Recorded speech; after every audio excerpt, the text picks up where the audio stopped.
So I do believe that you should always start with goals and learner outcomes, which is what we should be doing with all of our lessons.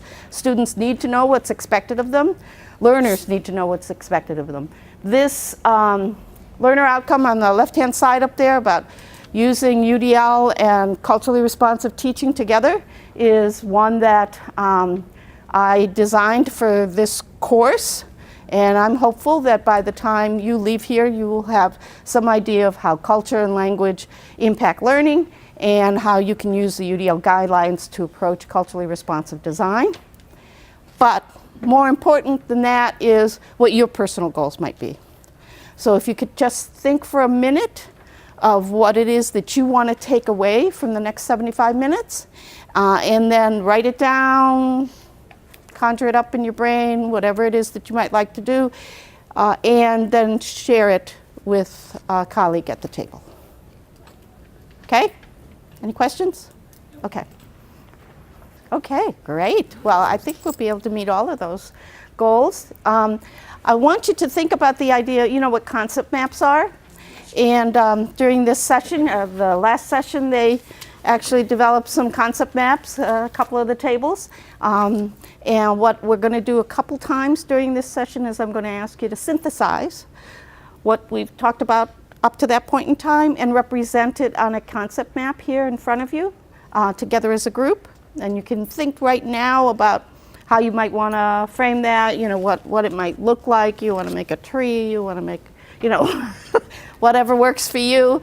One of you is probably more artistic than others and likes doing that kind of stuff. I never volunteer to do that kind of stuff because I'm not very good in that.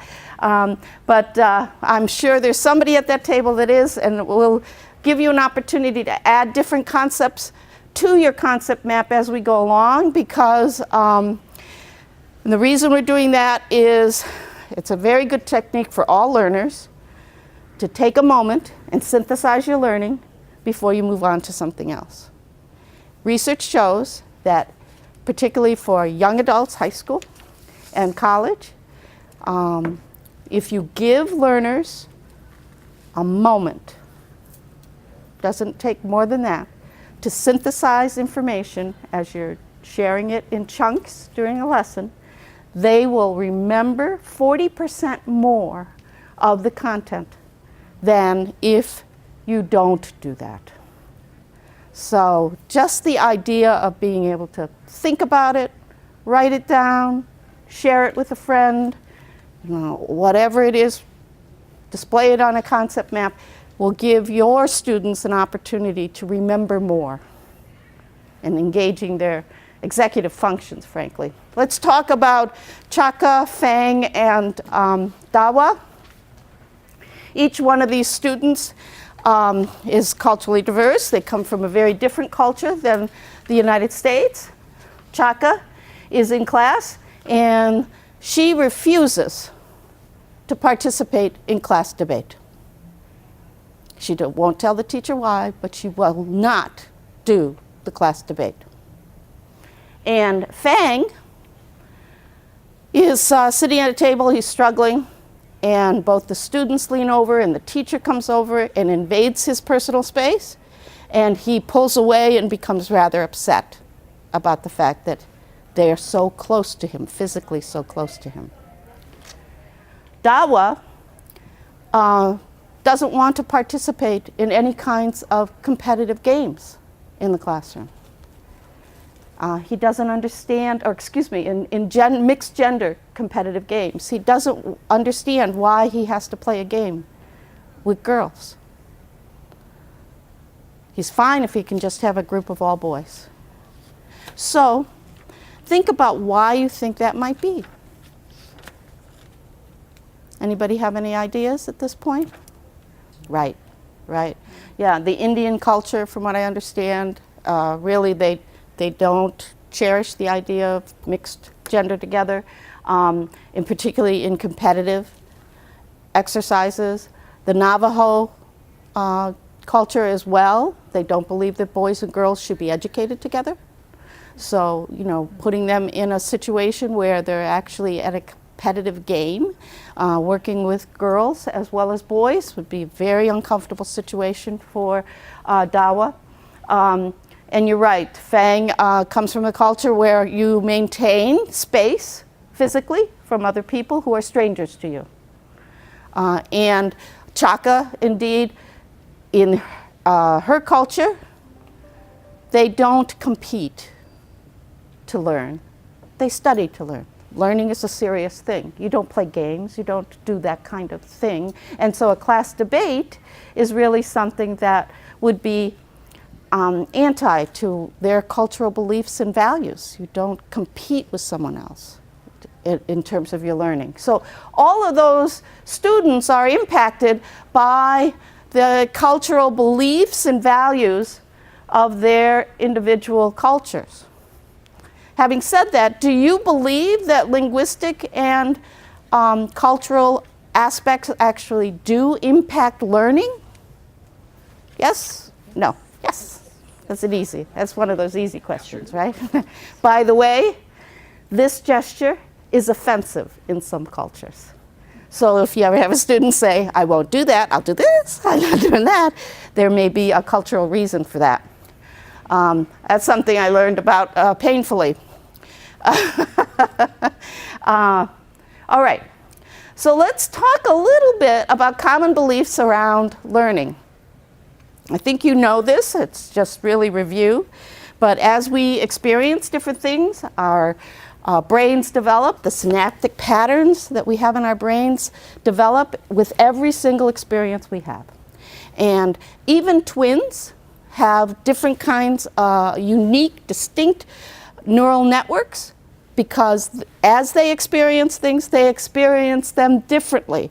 And as a result, the neural networks that develop in their brains are distinctly different, which means that every human being is distinctly different, like they used to say about snowflakes, right? In terms of how their neural networks work. And actually I found out that that's not true, that not every snowflake is different.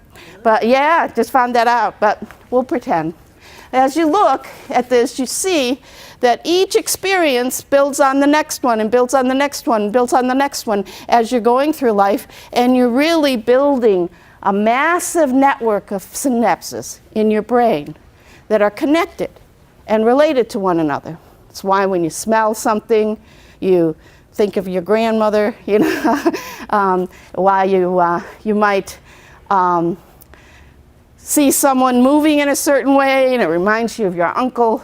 You know, those kinds of things are connected by our experiences. The other thing about learning from the research is that learning is very context-based.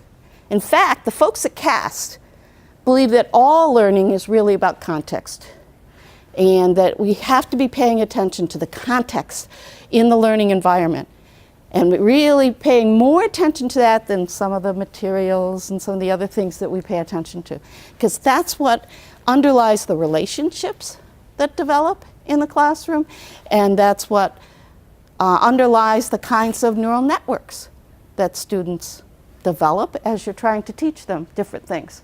So, yes, absolutely, please do. So by context, you mean, you know, right. All of those what, where, why, whom, you know, who's there, all of that is part of the context. In context, we're learning all the time. We don't have to be in a classroom, obviously, you know, be learning. And so any kind of context is a learning experience for us. And you can either learn positive things or negative things, you know, so, and sometimes mixed things in different contexts. But the key is that our context and our culture are interrelated. You're experiencing things within your culture. We all have culture. In fact, we have multiple cultures. If you're a sports family, you have a sporting kind of culture that relates to a lot of what you do. If you are ethnically different than the other people in your community, you have your ethnicity that creates a culture. If you're very religious or spiritual, that also establishes a culture for you, and you learn within that. So all of us are a mixture of different cultures.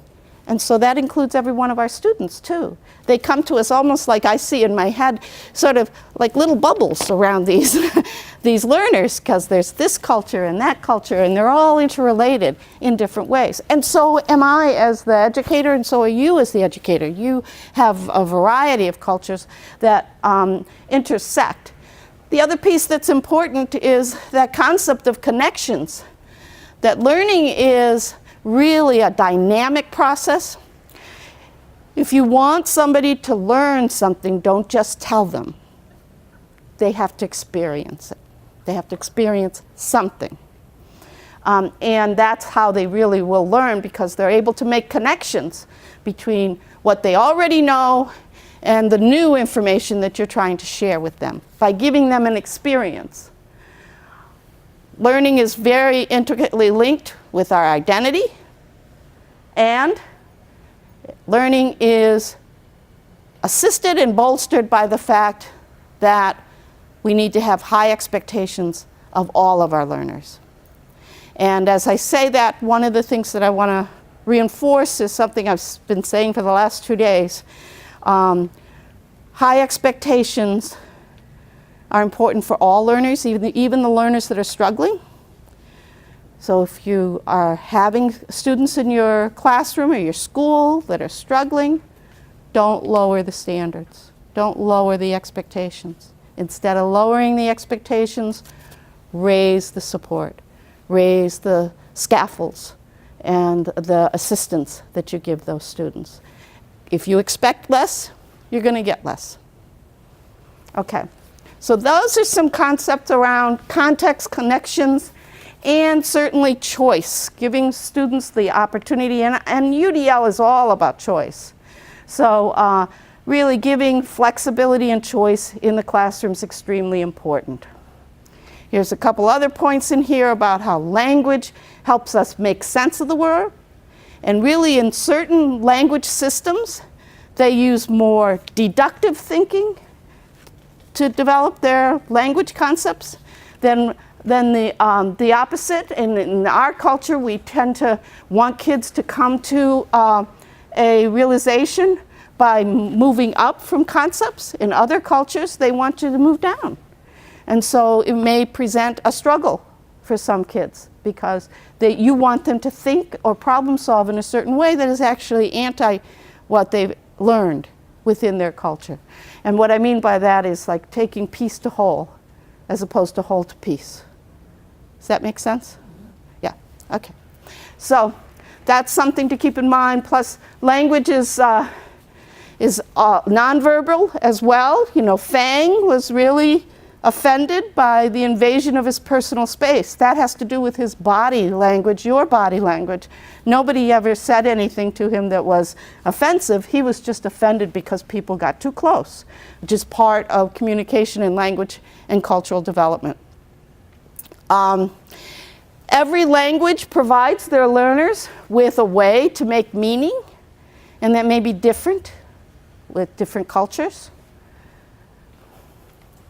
And every culture has rules around behavior and emotional understanding, emotional engagement, just like those two students, Chaka and Dawa, and being either involved in competitive things or involved with gender mixed groups. Those are affective responses to a learning context that are dependent upon the cultures of those students. Okay, any questions about any of that so far? We're good? Okay, a couple of points around culturally responsive design. When we put the two concepts, and we'll get into this more deeply in a minute, but when we put the two concepts of UDL and culturally responsive teaching together, one of the things that becomes very evident is that culturally responsive teaching engages both language as well as content. And we actually say in the book what WIDA, if you're familiar with WIDA, what WIDA proposes we agree with, that every teacher should be a language teacher as well as a content teacher. As they're designing their lesson goals, they should be thinking not just about what content, academic content they want to teach, but also What language is necessary for them to be able to understand those concepts, for the kids to understand those concepts? Vocabulary, absolutely. Relationships, linguistic relationships, absolutely. Yep. And in addition, as I asked each one of you to make a personal goal, think about a personal goal, learning goals need to be personally relevant for students. Just taking a moment at the beginning of a lesson, like we did, where you actually ask them to think about how this lesson, how this content might be personally relevant to them, can increase their engagement because they now have a personal reason for learning this information. And maintaining high expectations we talked about, but make sure that every learner is offered the kind of scaffolds that he or she needs in order to be successful. Frankly, a lot of times what happens, particularly if people are implementing differentiated instruction in a certain way, what they'll do is they'll say, okay, these scaffolded resources are available to you and you, because I know that you have needs, right? The rest of you, you can use whatever you want, but these two over here, they need to use these scaffolded materials. And what people have discovered is that actually maybe Mara needs these scaffolded materials. She doesn't know it. If she had the choice to use it, she might discover that this is a better way for her to learn.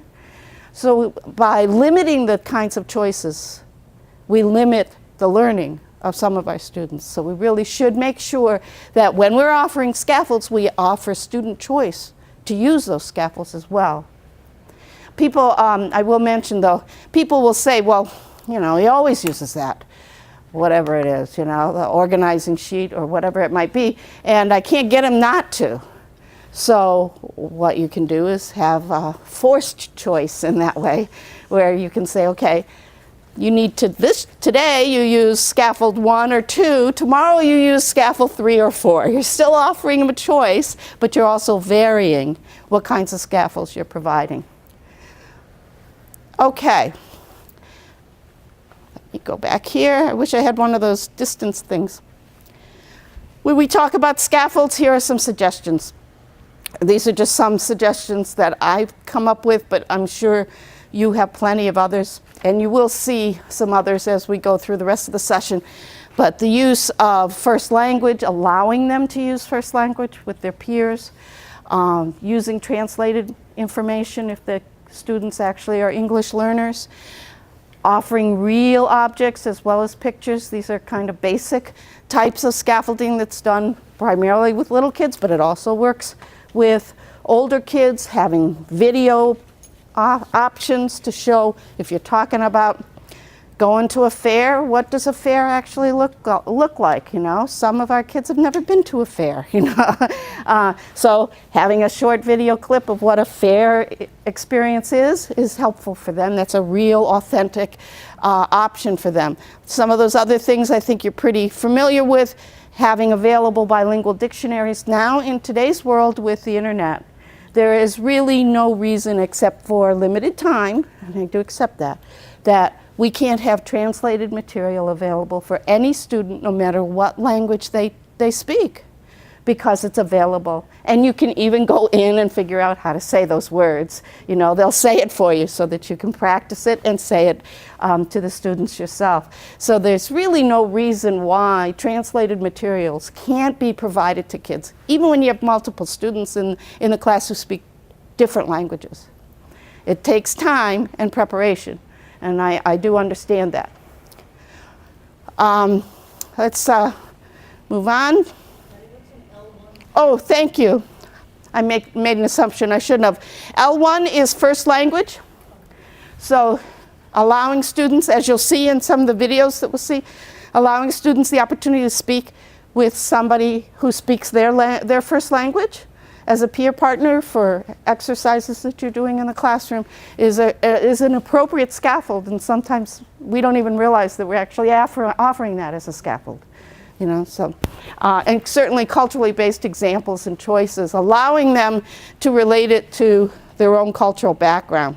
Okay. Here are some examples of culturally based, culturally responsive learning goals. You have them on your sheet. You can see how they're developed in such a way so that they create recognition of different cultures being represented in the class, as well as flexibility. Now, in the sessions we had yesterday, we talked about UDL lesson planning, and one of the big points that we were making was that you need to make your learning goals flexible. And to do that, focus, and this is for all learners, focus on using flexible verbs. And what I mean by that is, if you choose a verb that results in a constricted or limited action, you're limiting and putting in barriers for those kids who can't do that. For example, if you want students to respond to a literary experience, I think the example I used yesterday was Tom Sawyer. You want students to reflect on Tom Sawyer's experience going down the river. So you say you want them to write an essay. Well, you really want them to show you what they understand about Tom Sawyer and his experience. You're not working on writing. So why write a goal that immediately limits the ability of some of the students in the class to meet that goal by using the verb write instead of describe? So looking for flexible verbs when you're writing your goals or thinking about your goals will immediately eliminate the possibility that you're creating barriers, artificial barriers, for some students. And some of the constricted verbs are really write, read, add, subtract, multiply, those kinds where you can only do that thing, right? If you're not working on those things, sometimes you are working on those things, and it's very appropriate for your goal to include those verbs. But if you're not working on those things, and particularly in science and social studies, mathematics even sometimes, those are prime classes or academic subjects that have a tendency to want kids to show their skills by writing. And yet it's complicated by including that as the only option. It may be a good option for some of the kids, but maybe the other kids need to have a choice. So by writing the goal in such a way that you're using a flexible verb like describe, recall, illustrate, create, you're giving multiple opportunities, multiple choices to students. Any questions on this? Okay. I think we're ready. I want you to take these puzzle pieces that are at the table, and on the white side, write one word that makes you think about one piece that we've discussed so far, okay? And then we're going to puzzle them out and see how they might be connected. Each one of you, some of you may write the same word, some of you might write something different. Okay? So what have you got on there? How do they connect? Does anybody have the same words? Flexible. Flexible, okay. So those definitely could connect. We can turn those over or keep them that way and have them connect. What other words, Mike? You got flexible verbs. I had connections, and I was thinking actually more in the flexible way, like if you can connect to the different things. You can be flexible By in being different flexible in realms. terms of the number of options that you provide. Yep, so that definitely connects with the concept of flexibility. What else?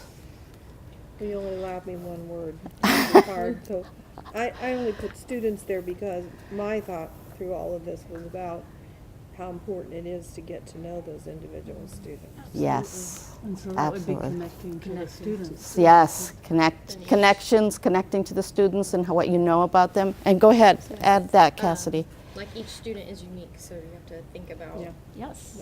like every part of. Absolutely. So that connects. And then all of that provides a context for learning. There you go. How cool. You're brilliant. This activity. Very Cool, that good. was fun. Okay. Very simple way to synthesize learning and then move on to the next piece. So just as an example. Very good. So let's see. The next piece is about teaching methods. Since we've kind of covered what's learning, why does it matter that we know about it, how our brains develop, how do they function in a learning environment. This is taken from current research on how to design lessons so that they meet the needs of our students. And you probably do a whole lot of this already, where you start with something that's an attention getter, and then you move to making sure that, and you might do anticipatory set, or a provocative statement or a quote or whatever it is that might get your students' attention. By the way, you only have their attention for about 2 minutes. If you don't move from there, and adults, it's 5, frankly. If you don't move from there and keep them engaged and give them a way to sustain their attention, you've lost them. And you have to regain it in the lesson. Make sure that they can see, hear, access the information. They can act on it if they need to. Making it personally relevant, like we did at the beginning of this session with personal goals. Even just telling students, this is relevant to you because, this is going to happen next week. And you need to know this now before you can actually participate in whatever is going to happen next week. That kind of thing where you make it personally relevant to them, making it meaningful. That means really making sure that all the language that you use, all the linguistic and academic concepts are meaningfully expressed to them and described to them, defined for them. And if you can't do that during the lesson, having scaffolds and resources around where the students can do that themselves. They can look up a word that they might not know in a dictionary, in a thesaurus, online. So making sure that what you talk about is meaningful, connecting it to previous experiences and context, very important. And then, very important too, let them apply it before they leave. If you present the concept in this lesson, and then 2 days from now you're going to have them apply it, guess what? You're going to have to spend half the next lesson reteaching them what you just taught them because they didn't get a chance to apply it and store it in their long-term memory. As soon as they leave the room, if they haven't stored it in long-term memory, most of those kids won't remember the details. Only the really unusual kids will remember the details. And it's because they've got some context to help them because you didn't give them the opportunity to apply it. And lastly, making it matter means assessing them before they leave. That doesn't mean you use necessarily a multiple choice test, but giving them the opportunity to show you exit tickets, a demonstrative display, a concept map like we're going to use, some kind of statement that they give to you so that you know even informal things like thumbs up, thumbs down, fist to 5, those kinds of classroom assessment techniques that you can use in the classroom to get a sense of whether or not they're getting it. And that's something that I think most people use anyways, but they don't really realize that it's part of good teaching structure. Okay, having said all of that, fist to 5. Where are you on the continuum of understanding universal design for learning? Fist being, don't really know much about it, came here to learn, or 5, I teach about it to my colleagues. I'm a UDL coach. I use it every day in my teaching. So fist to 5, where do you think you might be? 1, 3, yeah, because you were here yesterday. 3. Okay, 3. Yeah, you were 2. Good. All right. So that's helpful to me so that I can adjust my discussion about UDL for you. Have you all seen this idea of the 3 brains? Okay. So just quick, brief overview of UDL, and you've got the UDL guidelines here in front of you as well as what's in your notes to use as a reference. When cast developed the framework of UDL in the 90s. What they discovered was, looking at neuroscience, that there are essentially 3 sets of neural networks that are engaged when you're learning anything. And this isn't just students, this is all of us. You're using the same neural networks right now as adult learners. And those networks emanate from certain parts of the brain. The recognition networks, the what of learning, actually emanate or start at the back of the brain. So they're all about how you perceive information and you assign some meaning to it. The strategic networks are at the front of the brain. You heard one of the folks here talk about executive function. That's part of the skill sets that are involved in strategic learning, or the strategic networks. There are other parts too, about self-regulation and action and expression that are involved in strategic networks. So that's really about how you plan your learning, how you plan your actions to show your learning, and that's the how of learning.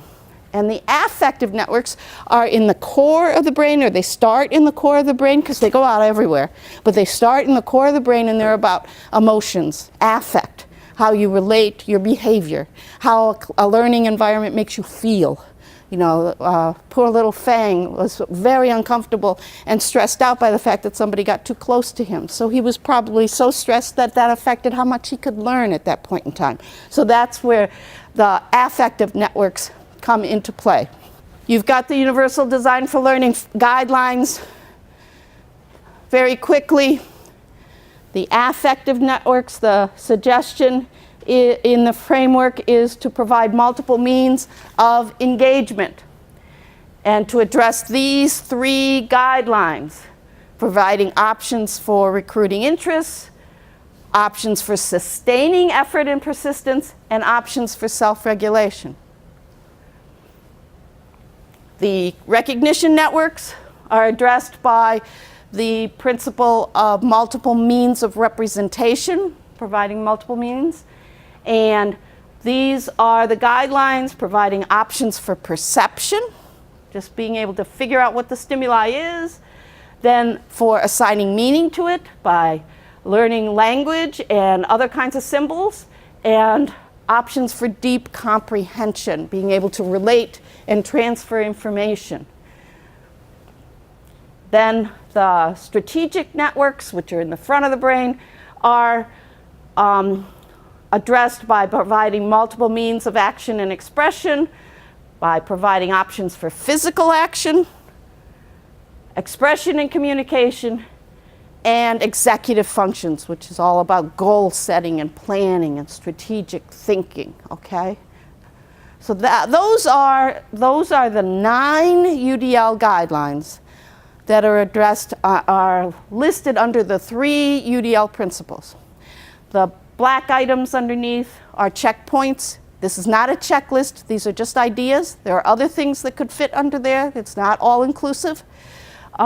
But it's basically based on what neuroscience tells us about how people learn. The ones that are highlighted in yellow are the ones that I think we should be paying attention to when we're dealing with kids who are culturally and linguistically diverse, our English learners in particular. And you'll see as you're looking at that heavy-duty options for representation, right? Every single level.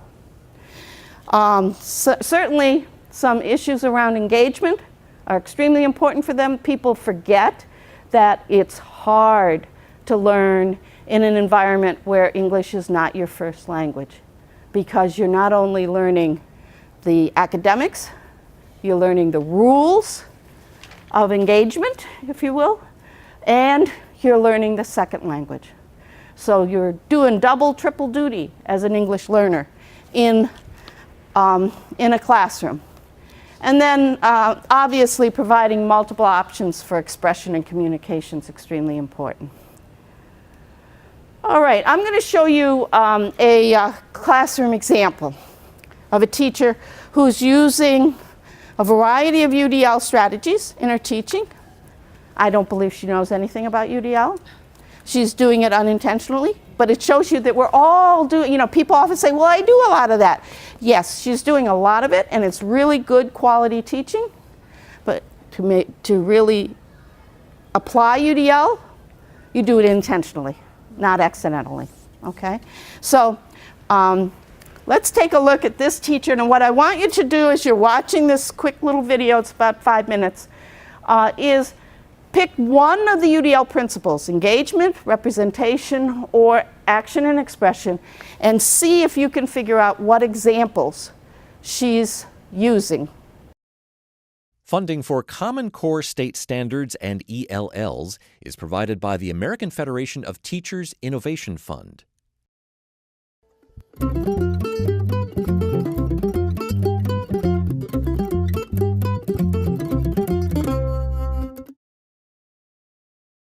You are going to be doing a cooperative paragraph. Ali Nava is having her second graders work on a cooperative paragraph about the text they're studying, Burros Tortillas. I'm going to assign you either beginning, middle, or an end. And as a group, you guys need to come up with an exemplary sentence about what happened during each part of the story, whatever your part is. To begin, she breaks the students into small groups and assigns each group a section of the story to summarize. You are going to discuss with your group, and you're going to write the same sentence. What happened in either, whatever you're assigned, beginning, middle, or end. And when you're done, we're going to come back and share those out. Does everyone understand that? I don't want to see you just sitting down and starting writing away. You got to talk to each other to see what you're going to put. The students then discuss the story and come up with a summary sentence together. As extra guidance, Ms. Nava lets the students reference story flashcards and their previous summary worksheets. So we should write in the square, the poodle didn't share with the bobcat, jackrabbit, and coyote.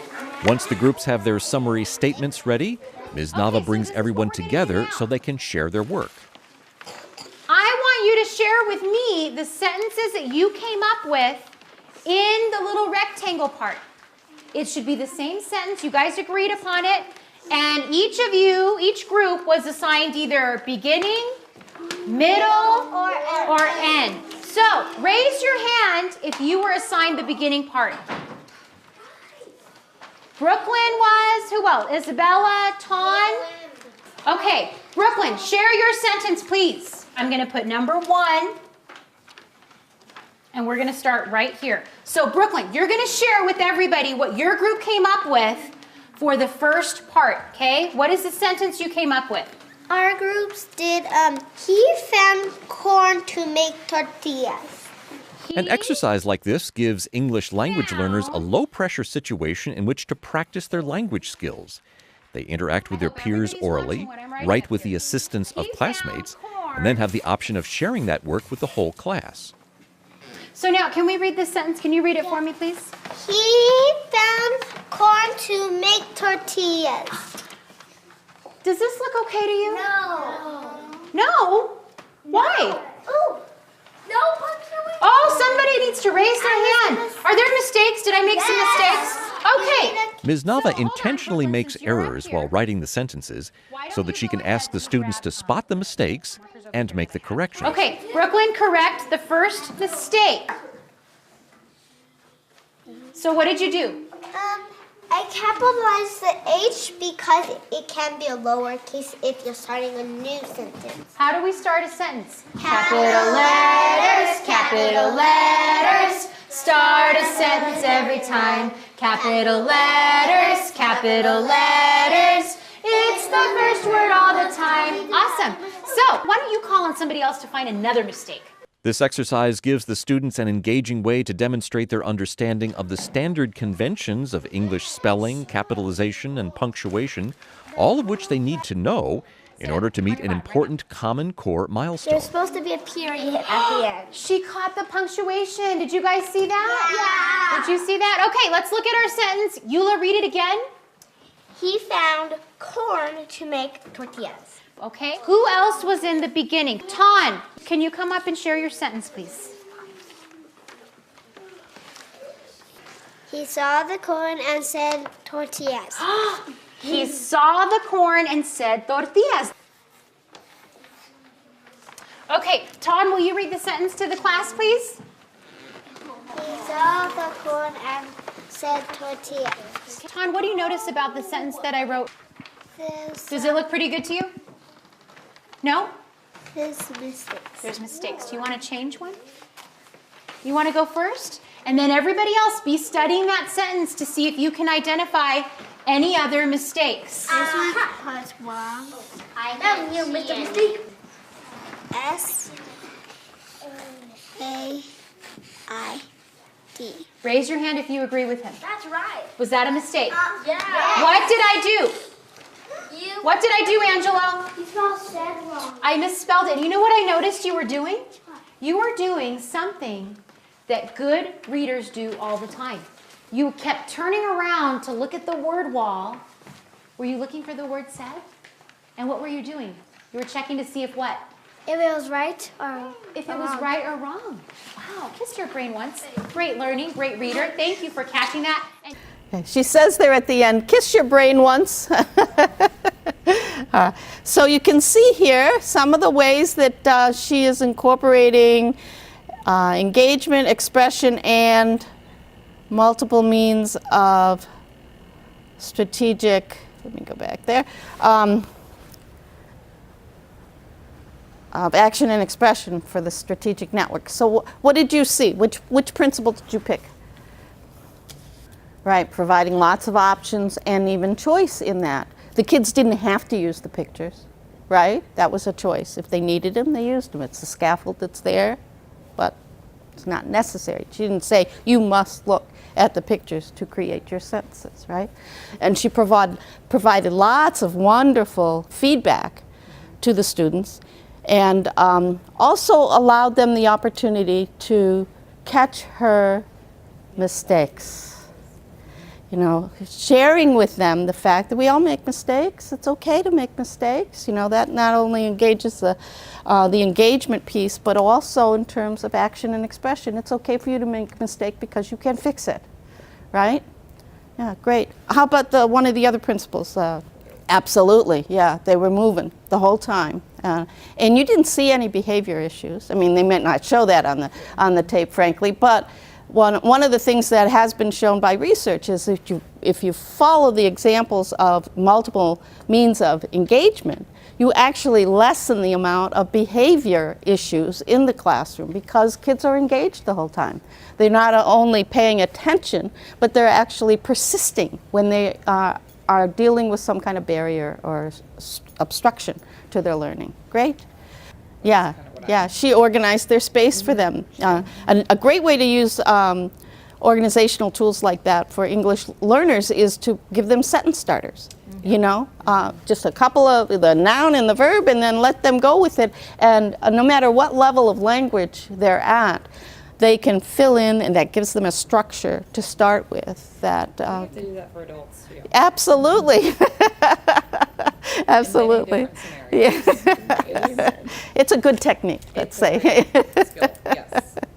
That's great. Okay, anybody mention anything else or see anything else that they really liked in terms of, so you can see that even though she may not be a UDL expert, all these good strategies that she's using, she was using her body, beginning, middle, and end. I mean, she's using all these great strategies to help scaffold the learners. She also gave them the opportunity to speak their first language, which I don't know if you caught, when they were in their pairs, so that they would be able to use that as a scaffold. Okay, so take a look at this big white sheet of paper that's in the middle of your table. What I would like you to do is begin your concept map. Think about synthesize a couple of the ideas that we've talked about so far, and put down on the concept map something that might represent your thinking at this point in time. And we're going to take about 4 minutes to do this, so you kind of have to move quickly. All right? Okay. Let's talk briefly about culturally responsive teaching, because if we're going to braid the two frameworks, we have to understand what they are. Culturally responsive teaching has been defined by a number of people. Geneva Gay is one of the people that is usually referenced as sort of a renowned authority on culturally responsive teaching. It really talks about using your cultural knowledge, your prior experiences, your frame of reference, and your performance in a learning environment. Well, if you talk to a variety of people, you find out that there are a variety of principles. Different authors have different culturally responsive teaching principles that they uphold and talk about. What we did in writing the book was to go to the most recent analysis and synthesis of culturally responsive teaching frameworks out there, which was done by Brown University last year. And they came up with 7 culturally responsive teaching principles. And I want you to think about these now that you kind of have a pretty good handle on the UDL principles and how these might relate.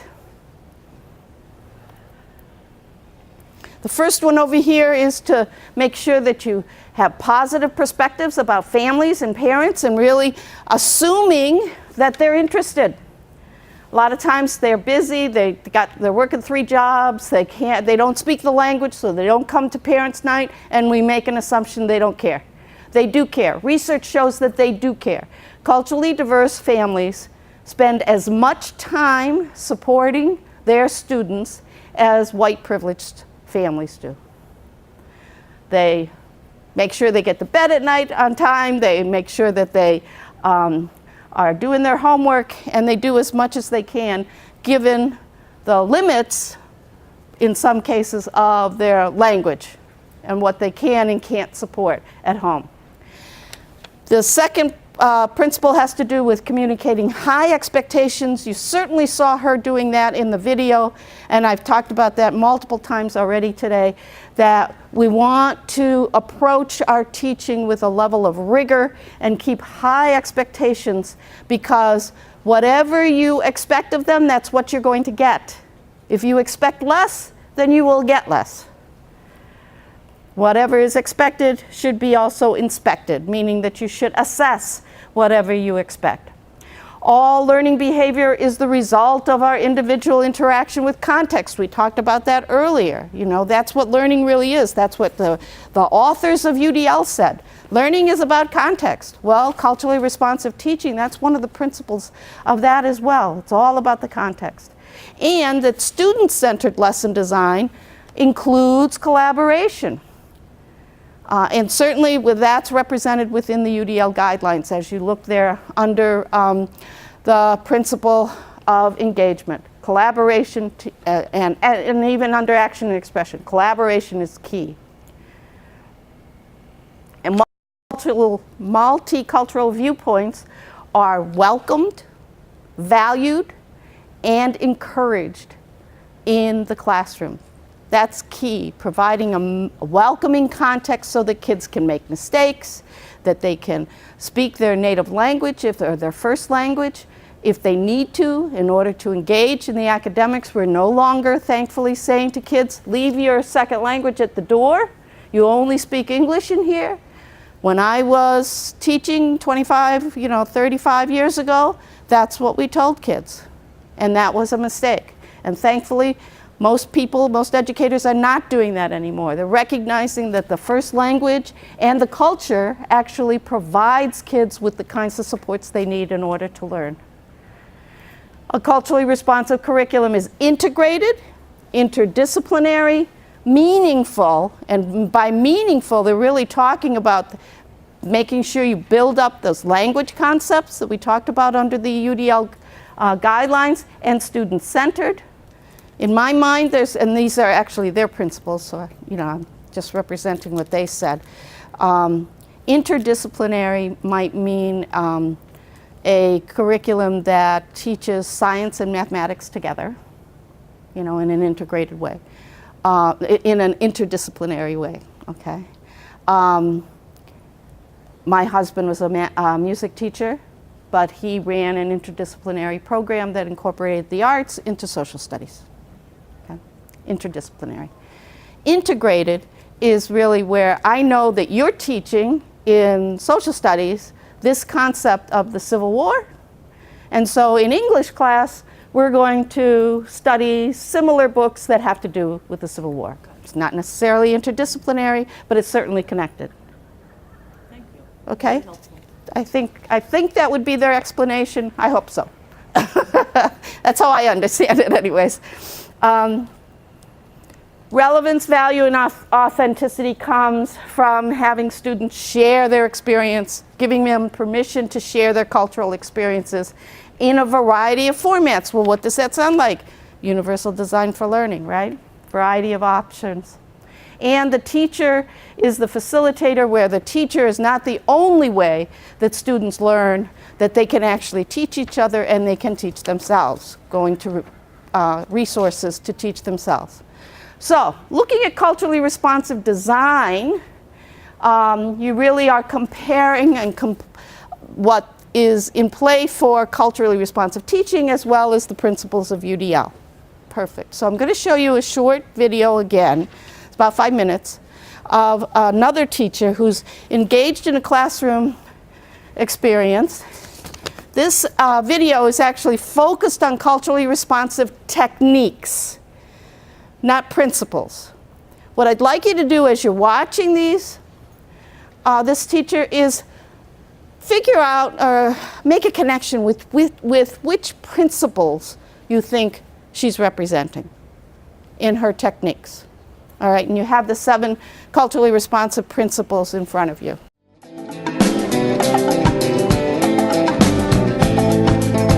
Di, muna kita. Berkumpullah muna. Inaman teratur aja. Abenalin sasa. Culturally responsive teaching and learning goes beyond the classroom walls as well. The following portion of this video presents a short lesson example on how to use culturally responsive techniques while introducing a Making Meaning book. Techniques to look for are call and response, action thermometer, raise your righteous hand, think, pair, share, pick a stick, bottoms up, heads together, and musical round the room.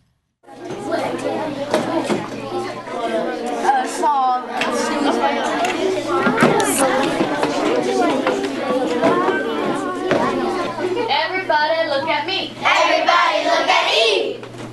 All right, guys. Today for Making Meaning, we're going to read a new book called Amelia's Road. And to introduce the book, we are going to do an action thermometer. There is a statement on the board.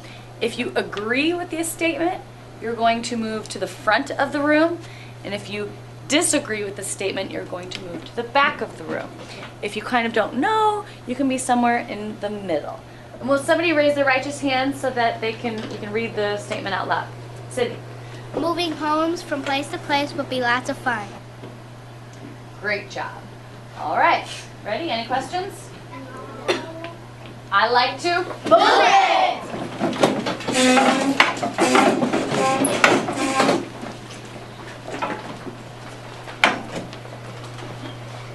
Interesting. Very interesting. Okay, so now we're going to do a think, pair, share. First, you're going to think about why did you move to this part of the room? Why do you agree or disagree with this statement? And then you will pair with someone next to you and talk about why you moved there. And then we will share with the whole classroom. I will pick sticks, okay? All right, so first, think.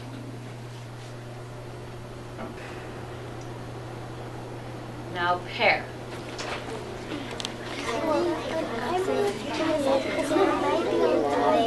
Sometimes I don't like it because I have to move away from it. No, they will go to school and they won't know no one. So then they're gonna not know anybody. Everybody give me 5. Everybody give me 5. Okay, that was very interesting listening to your conversations. I'd like to share those with the group. So if I'm going to pick a stick, and you are going to share what your partner said. All right? Pamela. My partner said he won't like the neighborhood because it it's like a lot of music and a lot of noise around, and he just can't go to sleep because he gotta wake up for school, and that's why. So he wants to move around? Mhm. Okay, all right. Next stick. Carlos. It won't be really great to go to a different school because if you really won't know anybody, then there'll be bullies and then they'll pick on you and then it make a horrible life for a year in school. Okay, so you'd rather stay in the same place? Mhm. Okay. All right, one more stick. Landra. Well, my partner said that she'd rather stand in the middle because it would be a little fun going to another school and moving because you might meet new friends and you might meet new persons. But she said it might be a little sad because you might miss your old friends and you might get really embarrassed in other schools. So, a little bit on both sides. Yeah. All right. Take a seat, take a seat. Take a load off your feet.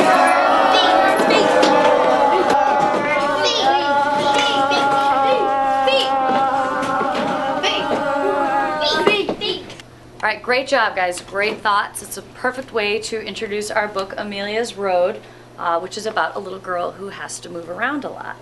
But before we read the book, we are going to preview 5 vocabulary words with Round the Room, okay? So the first word is grim. Grim. Second word is tidy. Tidy. Third word is occasion. Occasion. Fourth word is narrow. Narrow. And fifth word is twirl. Twirl. All right, so when we do Around the Room, you know you have to do bottoms up, heads together. You have to take turns writing and make sure you write in your group's box only. Okay? Any questions? Yes. All right. Bottoms up, heads together. Bottoms up, heads together. Chords is like bad. Okay, I'm going to stop there to give us some time to actually debrief about it. So she was using a lot of different techniques, and they were showing us on the video what they were. What did you think about the principles that she might have been addressing by using those different techniques? Which ones do you think she addressed? Yeah, and they had a choice, you know. It's a great way to start a kind of controversial topic. You can do that with any age, you know. It's great for high school, frankly, where you can ask people, what do you think about this first? And it's okay to be in the middle or on either side, you know, so that you can actually get them engaged in the discussion from their personal point of view, you know. So I love that. That's right. By representing. Did you see what she did when that one little boy wasn't representing his partner's discussion? Yeah. She did not call him out and you know, respond to him in a negative way. She basically just kind of let him say his thing, and then she moved on to the next kid without. That it was his. Yes, it wasn't your friend's or your peer's opinion. That was yours. You know. Yeah. So that's great. Anything else that you saw? And you know, these are not strategies that are just for elementary school. Right. Oh, if you're interested in seeing some examples, go to that Color in Colorado site that the first video came from. And you'll see some examples of how these same techniques are used for high school. The reason I don't show them at workshops is that they're far longer, and they take up too much time. Okay, so take a moment before you head out to do 2 things. First, add any new concepts that you might think relate to the culturally responsive teaching piece to your concept map. And then, as soon as you're done with that, if you could go to your exit tickets and complete those exit tickets so that we can get them in the bin with your name. I'm sorry. Oh, you didn't get one. Okay, I'll give you one. Right here. You didn't get one? Oh, my goodness. Oh, you got to have one of those. You can't win a book. So if you complete the exit ticket, then with your name on it, then I will. Did you get any? No, Cassidy? Oh, I never told you about these. Oh, that was my thinking. And then it's I know, I wish, I wonder. If you could have sort of an aspirational thing about what you might be wondering at this point, it's sort of a value, belief kind of statement. What you know now that you didn't know before you came in here, and then I wish would be more or less what you might like to know more about. One of the things that we didn't talk about that is helpful is providing wait time. Counting, 1, 2, 3 to yourself while you're waiting for a student to respond. Hardest thing to do. Yes, it is. You want to jump right in there. But if you give them a little bit of wait time, they will respond. Okay. Anything else you want to add to your concept map? No? Okay. Any questions you might have? No? All right. You did a very nice job. Thank you.